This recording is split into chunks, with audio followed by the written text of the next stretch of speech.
Assalamualaikum warahmatullahi wabarakatuh. Apa kabar antum hari ini? Alhamdulillah, luar biasa. Allahu Akbar, yes. Baik, hari ini kita akan belajar tentang resensi.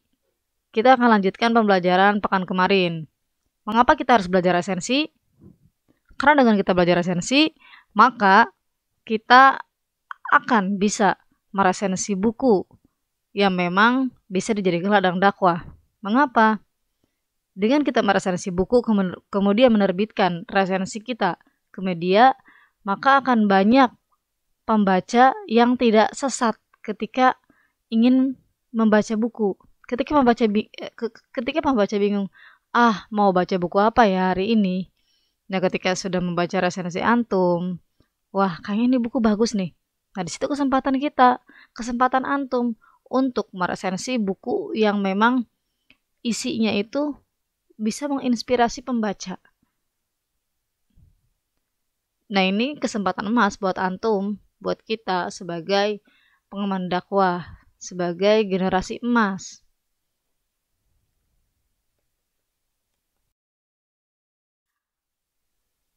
Baik, langsung saja. Di sini ada hal-hal penting yang diperhatikan dalam meresensi buku. Yang pertama, ada jenis buku.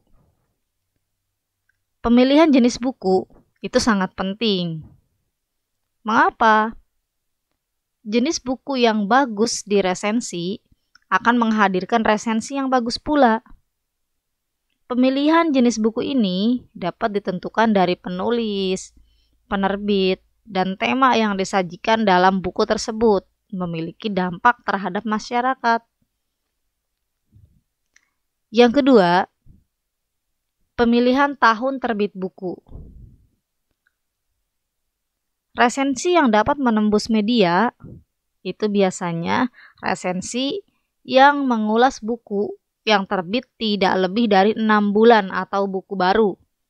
Sehingga sangat penting pemilihan tahun terbit buku ketika menulis resensi untuk media. Namun, jika tidak memiliki tujuan dikirim ke media, ya sah-sah saja meresensi buku terbitan tahun berapapun. Yang terpenting, buku itu layak untuk diresensi.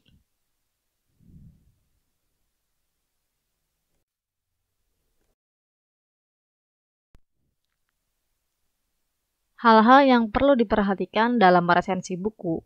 Yang ketiga, yaitu memberikan tanda pada bagian penting buku. Nah, ketika antum membaca buku, pastikan antum memegang pensil atau pulpen untuk memberi tanda bagian-bagian penting manakah di dalam buku.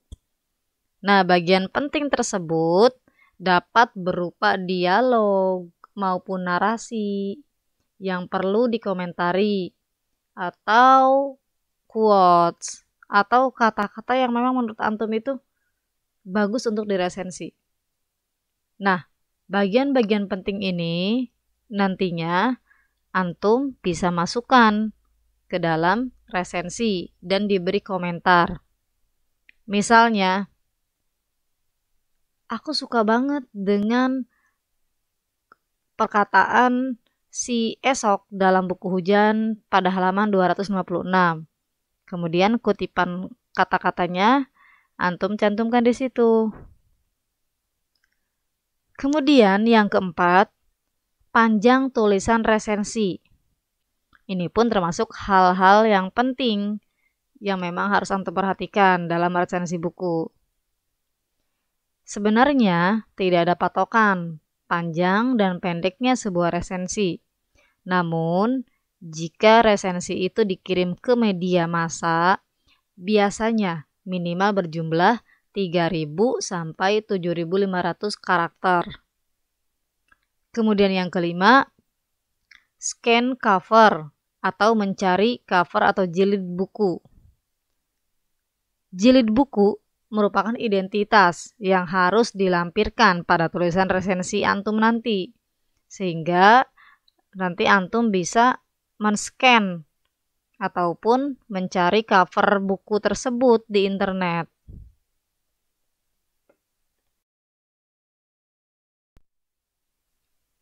hal-hal penting yang harus diperhatikan dalam meresensi buku.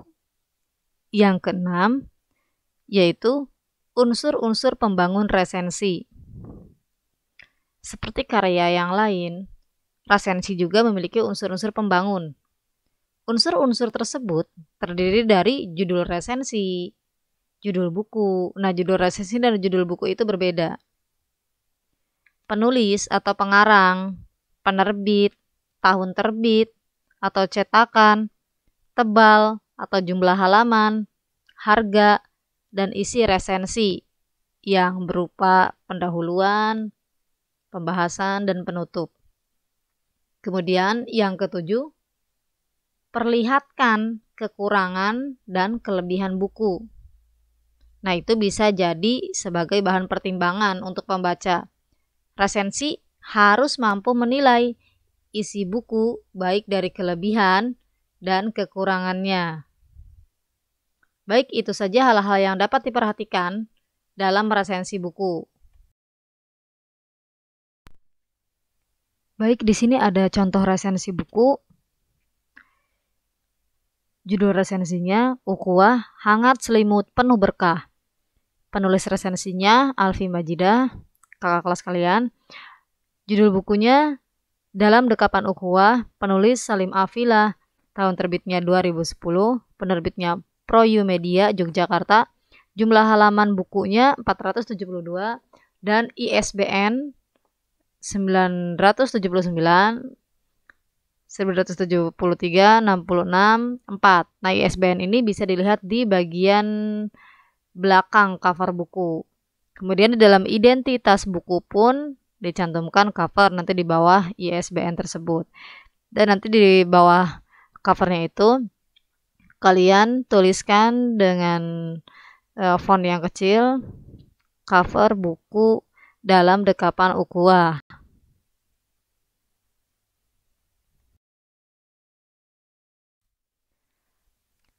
Bagian resensi yang pertama di sini setelah identitas yaitu pembuka. Nah, di sini ada kutipan dari buku Salim Afilah Dalam Dekapan Ukhuwah. Nah, kutipannya ini antum tuliskan kembali. Apa kutipan yang memang membuat antum itu takjub dengan buku tersebut? Nah, antum tuliskan di dalam pembuka. Nah, di sini ada kutipannya, luar biasa ya tulisan Bang Salim ini.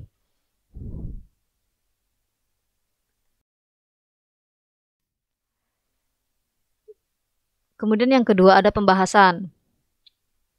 Nah, pembahasan di sini antum sudah mulai masuk ke sinopsis dan mengomentari sinopsis tersebut.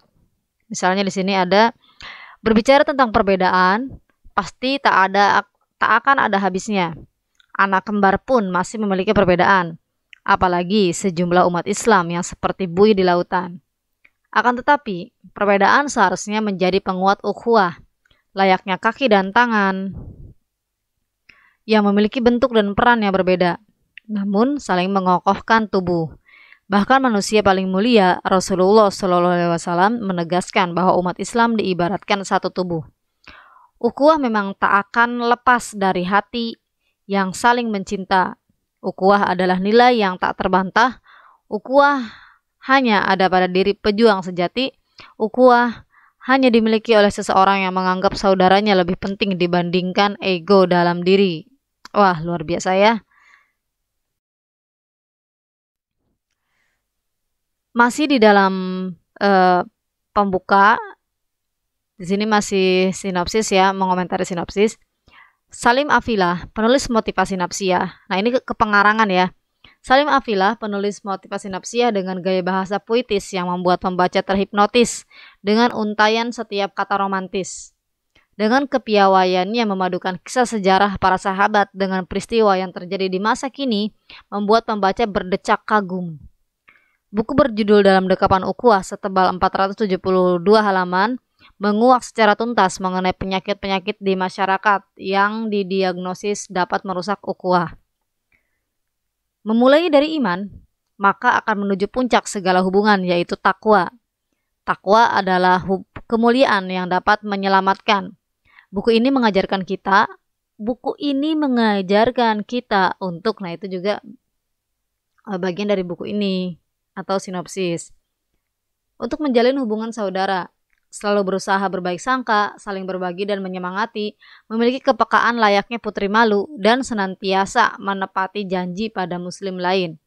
Makna-makna itu akan dikaji lebih dalam agar pembaca menjadi ciptaan perajut persaudaraan dan pembawa kedamaian. Bukan seberapa banyak kita ingin dimengerti, tetapi seberapa besar rasa mengerti kita terhadap sesama. Karena sejatinya yang memberi tak menuntut ingin diberi, yang mengerti tak bersikeras ingin dimengerti. Memiliki kekayaan hati di zaman sekarang ini bagaikan tanaman yang subur di tanah gersang. Itulah amanat yang dapat diambil dari salah satu buku bestseller terbitan Proyomedia ini.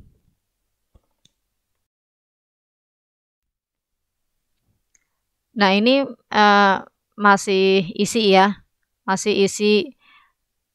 atau pembahasan dari buku tersebut yang memang bagian dari kekurangan dan kelebihan buku. Cover yang didesain dengan ilustrasi sederhana yang mewakili seluruh isi buku yang dipertegas dengan warna hitam membuat buku ini terlihat elegan. Nah, ini kelebihan buku. Bukan Bang Salim kalau di setiap karyanya tidak memakai kalimat-kalimat yang dapat membuat pembaca banjir air mata. Nah, itu juga kelebihan buku.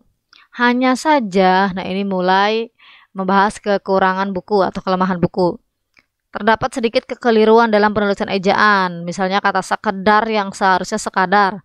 Pembubuhan tanda pisah sebelum kata ganti Tuhan. Namun sedikit kekeliruan tersebut tidak mengurangi kehebatan makna dalam buku ini.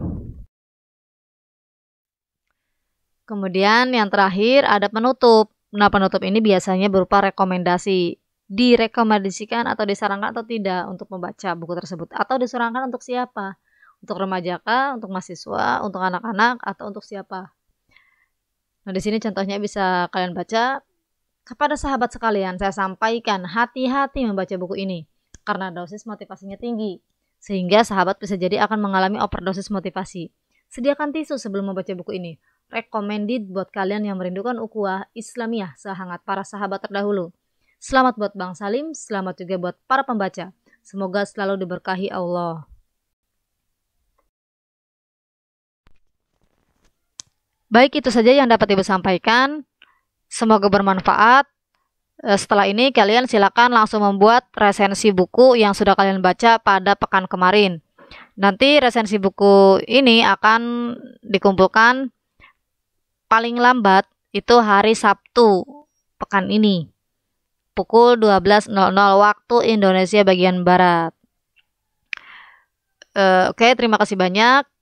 Semoga bermanfaat. Jangan lupa tersenyum, jangan lupa bahagia, jangan lupa bantu-bantu orang tua, dan jangan lupa like and subscribe YouTube Ibu ini. Oke, assalamualaikum warahmatullahi wabarakatuh.